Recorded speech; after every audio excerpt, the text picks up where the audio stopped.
ನಮಸ್ಕಾರ ಎಲ್ರಿಗೂ, welcome back to my channel Shweta's creations and vlog. ಇವತ್ತಿನ ಸಂಡೇ ವ್ಲಾಗ್ನ ನಾನು ನಿಮ್ಮ ಜೊತೆ ಶೇರ್ ಮಾಡ್ಕೊತಾ ಇದ್ದೀನಿ. ನನ್ನ ಸಂಡೇ ರುಟೀನ್ ಹೇಗಿರುತ್ತೆ ಅನ್ನೋದನ್ನ ನಾನು ನಿಮ್ಮ ಜೊತೆ ಶೇರ್ ಮಾಡ್ತಾ ಇದ್ದೀನಿ.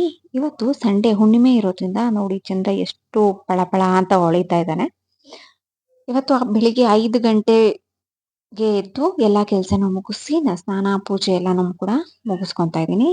ಅದ್ರ ಬಗ್ಗೆ ನನ್ನ ವಿಡಿಯೋನ ನಾನು ನಿಮಗೆ ಅಪ್ಲೋಡ್ ಮಾಡ್ತೀನಿ ಇವತ್ತು. ಮತ್ತೆ ಯಾರೆಲ್ಲ ನನ್ನ ಚಾನಲ್ನ ಮೊದಲನೇ ಸರಿ ನೋಡ್ತಾ ಇದ್ದೀರಾ ಅವರೆಲ್ಲರೂ ಕೂಡ ತಪ್ಪದೆ ನನ್ನ ಚಾನಲ್ಗೆ ಸಬ್ಸ್ಕ್ರೈಬ್ ಮಾಡ್ಕೊಳ್ಳಿ. ಹಾಗೆ ಲೈಕ್, ಶೇರ್ ಆ್ಯಂಡ್ ಕಮೆಂಟ್ ಮಾಡಿ ನಿಮ್ಮ ಫ್ಯಾಮಿಲಿ ಆ್ಯಂಡ್ ಫ್ರೆಂಡ್ಸ್ ಕೂಡ ಶೇರ್ ಮಾಡಿ. ಯಾಕೆಂದರೆ ನೀವು ಎಷ್ಟು ನಮ್ಮ ವೀಡಿಯೋಸ್ಗೆ ಸಪೋರ್ಟ್ ಮಾಡ್ತೀರಾ, ನಾವು ಅಷ್ಟು ಕೂಡ ವೀಡಿಯೋಸ್ನ ಮಾಡೋದಕ್ಕೆ ಒಂದು ಎನ್ಕರೇಜ್ ಸಿಗುತ್ತೆ. ಹಾಗಾಗಿ ಆದಷ್ಟು ಎಲ್ಲರೂ ಸಪೋರ್ಟ್ ಮಾಡಿ ಅಂತ ಕೇಳ್ಕೊತಾ ಇದ್ದೀನಿ.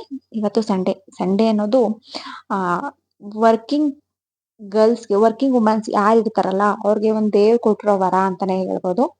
ನಮ್ದು ವಾರದ್ದೆಲ್ಲ ಏನ್ ಪೆಂಡಿಂಗ್ ಕೆಲಸಗಳಿರುತ್ತೆ ಅದನ್ನೆಲ್ಲ ಮಾಡ್ಕೊಳ್ಳೋದಕ್ಕೆ ಸಿಗೋ ಒಂದು ದಿನನೇ ಸಂಡೇ. ಪೂಜೆ ಆಗಿರ್ಬೋದು, ಬ್ರೇಕ್ಫಾಸ್ಟ್ ಆಗಿರ್ಬೋದು, ಏನೇ ನಾವು ಚೆನ್ನಾಗಿ ತಿಂತೀವಿ, ಟೈಮ್ ಸರಿಯಾಗಿ ತಿಂತೀವಿ, ಇಲ್ಲಿ ನಮ್ಗೆ ಇಷ್ಟಪಟ್ಟಿದ್ದು ಮಾಡ್ಕೊಂಡು ತಿಂತೀವಿ ಅಂತಂದ್ರೆ ಅದು ಸಾಧ್ಯ ಆಗೋದು ಸಂಡೇ ಮಾತ್ರ. ಹಾಗಾಗಿ ನಾನಿವತ್ತು ಬೆಳಗಿನ ಜಾವ ಬೇಗನೆ ಎದ್ದು ಎಲ್ಲ ಕೆಲಸನ ಮುಗಿಸ್ಕೊತಾ ಇದ್ದೀನಿ. ಏಕೆಂದ್ರೆ ತುಂಬಾ ಕೆಲಸಗಳನ್ನೆಲ್ಲ ಮುಗಿಸ್ಕೊಬೇಕು. ನನ್ನ ಮಗಳಿಗೆ ಹೋಮ್ ವರ್ಕ್ ಮಾಡಿಸೋದ್ರಿಂದ ಹಿಡಿದು ಪ್ರತಿಯೊಂದು ಕೆಲಸನ ಮುಗಿಸ್ಬೇಕು ಅಂತೇಳಿ ನಾನು ಬೆಳಿಗ್ಗೆ 5 ಗಂಟೆಗೆ ಎದ್ದು ಸ್ನಾನ ಪೂಜೆ ಎಲ್ಲಾನು ಮಾಡ್ಕೊತಾ ಇದ್ದೀನಿ.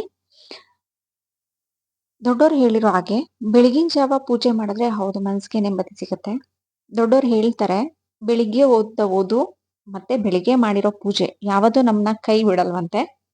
ಈ ಮಾತನ್ನ ನಾನು ಕೂಡ ನಂಬ್ತೀನಿ.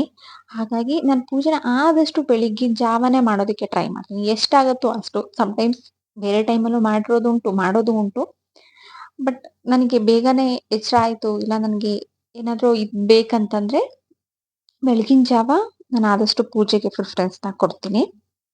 ಮತ್ತೆ ಎಲ್ಲರೂ ಮನೆಯಲ್ಲಿ ಈ ಥರ ನಾನೊಂದು ಪೂಜೆ ಮಾಡ್ಕೊಂಡಿದ್ದೀನಿ. ಮತ್ತೆ ಸಾಂಬ್ರಾಣಿ ಹಾಕೋದು ಕೂಡ ಒಂದು ಸ್ಪೆಷಲು. ಸಾಂಬ್ರಾಣಿ ಹಾಕೋದ್ರಿಂದ ಮನೆಯಲ್ಲಿರೋ ನೆಗೆಟಿವ್ ಎನರ್ಜಿ ದೂರ ಆಗುತ್ತೆ. ಹೀಗೆ ನಂದೊಂದು ಚಿಕ್ಕದಾಗಿ ಒಂದು ಪೂಜೆ ಏನಿದೆ ಅದನ್ನ ಮುಗಿಸ್ಕೊಂಡು ಇವಾಗ ಬ್ರೇಕ್ಫಾಸ್ಟ್ಗೆ ಅಂತ ನಾನು ರೆಡಿ ಮಾಡ್ಕೊತಾ ಇದ್ದೀನಿ. ಇವತ್ತು ಬ್ರೇಕ್ಫಾಸ್ಟ್ಗೆ ಅಂತ ಹೇಳ್ಬಿಟ್ಟು ಮೆಂತ್ಯ ಬಾತ್ನ ಮಾಡೋದಕ್ಕೆ ನಾನು ಎಲ್ಲಾನು ರೆಡಿ ಮಾಡಿ ಇಟ್ಕೊಂಡಿದ್ದೀನಿ. ಮೊದಲು ಮಸಾಲೆಗೆ ಅಂತ ಹೇಳ್ಬಿಟ್ಟು ಹಸಿಮೆಣಸಿನ್ಕಾಯಿ, ಈರುಳ್ಳಿ ಇದೆಲ್ಲನೂ ಕೂಡ ಸಪ್ರೇಟ್ ಇಟ್ಕೊಂಡಿದ್ದೀನಿ. ಕೊತ್ತಂಬರಿ, ಹಸಿಮೆಣಸಿನ್ಕಾಯಿ, ಟೊಮ್ಯಾಟೊ, ಈರುಳ್ಳಿ,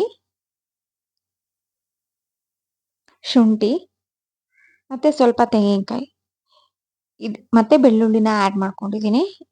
ಮತ್ತೆ ಇದು ಏನು ತೊಗರಿಕಾಯಿ ಸೀಸನ್ ಆಗಿರೋದ್ರಿಂದ ನಾನು ತೊಗರಿಕಾಯಿನೂ ಕೂಡ ಸುಲಿದಿಟ್ಕೊಂಡಿದ್ದೀನಿ. ಕ್ಲೀನ್ ಮಾಡಿ ತೊಳೆದು ವಾಶ್ ಮಾಡಿ ಇಟ್ಕೊಂಡಿದ್ದೀನಿ. ಇದಾದ್ಮೇಲೆ ಒಂದು ಪ್ಯಾನ್ಗೆ ಎಣ್ಣೆ ಹಾಕಿ ಸಾಸಿವೆ ಮತ್ತೆ ಜೀರಿಗೆನ ನಾನು ಚಕ್ಕೆ ಮತ್ತೆ ಪಲಾವ್ ಎಲೆನ ನಾನು ಹಾಕೊತಾ ಇದ್ದೀನಿ.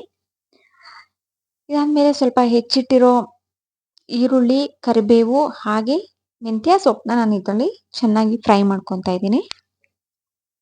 ಇದು ಸ್ವಲ್ಪ ಚೆನ್ನಾಗಿ ಬೆಂದ್ಮೇಲೆ ಈ ತರ ಬಾಡಿಸ್ಕೊಬೇಕು. ಅದಾದ್ಮೇಲೆ ಸ್ವಲ್ಪ ಟೊಮ್ಯಾಟೊನ ನಾನು ಸೇರಿಸ್ಕೊಂಡು ಮತ್ತೆ ಸುಳಿದಿಟ್ಕೊಂಡಿರೋ ಅಂತ ತೊಗರಿಕಾಯಿನ ಆ್ಯಡ್ ಮಾಡ್ಕೊತಾ ಇದ್ದೀನಿ. ಮತ್ತೆ ರುಬ್ಕೊಂಡಿರೋ ಮಸಾಲೆನ ನಾನು ಇದಕ್ಕೆ ಸೇರಿಸ್ಕೊಂಡು ಅಕ್ಕಿನ ತೊಳೆದು ನೆನೆಸಿಟ್ಕೊಂಡಿದ್ದೆ, ಆ ಅಕ್ಕಿನ ಸೇರಿಸ್ಕೊತಾ ಇದ್ದೀನಿ. ಇವಾಗ ಅದಕ್ಕೆ ಎಷ್ಟು ಅಳತೆ ಬೇಕೋ ಅಷ್ಟನ್ನ ನೀರನ್ನ ಹಾಕೊಂಡು ರುಚಿಗೆ ತಕ್ಕಷ್ಟು ಉಪ್ಪನ್ನ ಸೇರಿಸಿ ಬ್ರೇಕ್ಫಾಸ್ಟ್ ಕೂಡ ರೆಡಿ ಆಯಿತು. ಇವಾಗ ನೋಡ್ತಾ ಇರ್ಬೋದು ಪಲಾವ್ ರೆಡಿ ಆಗಿದೆ. ಆಲ್ಮೋಸ್ಟ್ ಎಲ್ಲ ಬೆಳಿಗ್ಗೆ ತಿಂಡಿನ ಮಾಡ್ಕೊಳ್ಳೋದ್ರಿಂದ ಸ್ವಲ್ಪ ಸಂಡೇ ಆರಾಮಾಗಿರ್ಬೋದು ಅಂತ ಅನ್ಸುತ್ತೆ. ಹಾಗಾಗಿ ನಾನು ಆದಷ್ಟು ಬೆಳಿಗ್ಗೆನೆ ಮಾಡ್ಕೊಳ್ಳೋದಕ್ಕೆ ಟ್ರೈ ಮಾಡ್ತಾ ಇದ್ದೀನಿ. ನೋಡಿ ಇವಾಗ ಮೆಂತ್ಯ ಬಾತ್ ರೆಡಿ ಇದೆ. ಸೊ ಯಾರ್ಯಾರಿಗೆಲ್ಲ ಈ ವ್ಲಾಗ್ ಇಷ್ಟ ಆಯಿತು ಅವರೆಲ್ಲರೂ ಕೂಡ ದಯವಿಟ್ಟು ಲೈಕ್ ಮಾಡಿ, ಶೇರ್ ಮಾಡಿ. ಹಾಗೆ ಏನಾದ್ರು ಚೇಂಜಸ್ ಇತ್ತು ಅಂದರೆ ಕಮೆಂಟ್ ಸೆಕ್ಷನಲ್ಲಿ ತಿಳಿಸಿ. Thank you all.